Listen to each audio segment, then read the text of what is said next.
এবারের বিশ্বকাপে চার্জ দেওয়া বল। হ্যাঁ, শুনে অবাক হচ্ছেন, কিন্তু গোটাটা শুনলে আপনি আরো বেশি অবাক হবেন। ট্রায়ান্ডা বল। আপনারা জানেন যে এবারের বিশ্বকাপ খেলা হবে ট্রায়ান্ডা বলে। তিন দেশে প্রতীক রয়েছে এখানে। আয়োজক আমেরিকা, কানাডা ও মেক্সিকোকে সম্মান জানিয়েই এমন নামকরণ করা হচ্ছে। অর্থ তিনটি ঢেউ। প্রতীকী রং: আমেরিকা লাল, কানাডা নীল এবং মেক্সিকো সবুজ।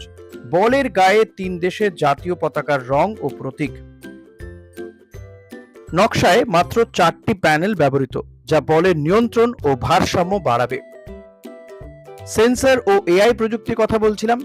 500 হার্টজ মোশন সেন্সর প্রতি সেকেন্ডে 500 বার রিয়েল টাইম ডেটা সংগ্রহ করতে পারে।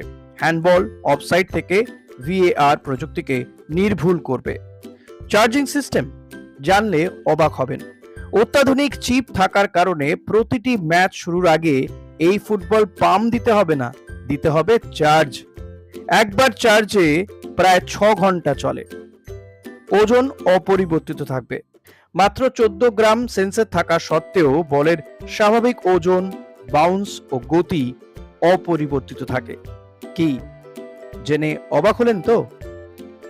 এমনই নানান তথ্য জানতে নজর রাখুন আমার ইউটিউব চ্যানেলে।